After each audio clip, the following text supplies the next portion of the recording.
కొంతమంది చిన్న ప్రాబ్లం వచ్చినా ఒత్తిడికి లోనవుతారు. మరికొందరు ఆ ఒత్తిడిని ఎదుర్కొని నిలబడగలుగుతారు. మీరు తేలిగ్గా ఒత్తిడికి లోనవుతున్నారా? ఆందోళన, మూడ్ స్వింగ్స్ లేదా ఫోకస్ లోపంతో బాధపడుతుంటారా? ఇది కేవలం మీ పరిసరాల కారణంగా కాకపోవచ్చు. ఇది మీకు జన్యుపరమైన లక్షణం కూడా కావచ్చు. COMT అండ్ MAOA అనే జీన్స్లో ఉన్న తేడాలు డోపమిన్ మరియు సెరటోనిన్ అనే మెదడు రసాయనాలపై ప్రభావం చూపుతాయి. ఇవి మన మూడు, ఫోకస్సు, ఒత్తిడికి స్పందన మరియు కొన్నిసార్లు అగ్రెషన్ అంటే ఆగ్రహాన్ని కూడా కంట్రోల్ చేస్తాయి. కొంతమందిలో ఇవి బాగా త్వరగా బ్రేక్ అవుతాయి, మరి కొందరిలో బాగా నెమ్మదిగా ఉంటాయి.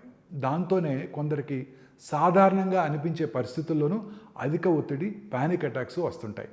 ఈ రసాయనాల రక్త స్థాయిలు తరచూ మారుతూ ఉంటాయి. కానీ జెనెటిక్ టెస్టింగ్ ద్వారా మన మెదడు ఎలా పనిచేస్తుందో మనం పూర్తిగా అవగాహన పొందవచ్చు. ఇది ముఖ్యంగా యాంగ్జైటీ, ఎమోషనల్ రియాక్టివిటీ లేదా క్రానిక్ టెన్షన్ ఉన్నవారికి చాలా ఉపయోగపడుతుంది.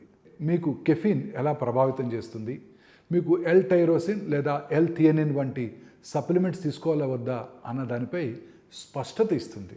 అలాగే మీకు ఎలాంటి మైండ్ ఫుల్నెస్ టెక్నిక్ లేదా థెరపీ సరిపోతుందో లేదో కూడా తెలుసుకోవచ్చు.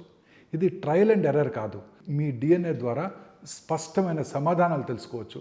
దీని గురించి మరిన్ని విషయాలు క్లియర్గా తెలుసుకోవాలంటే గచ్చిబౌలిలో ఉన్న లాంజివిటీ లాంజ్ని సందర్శించండి.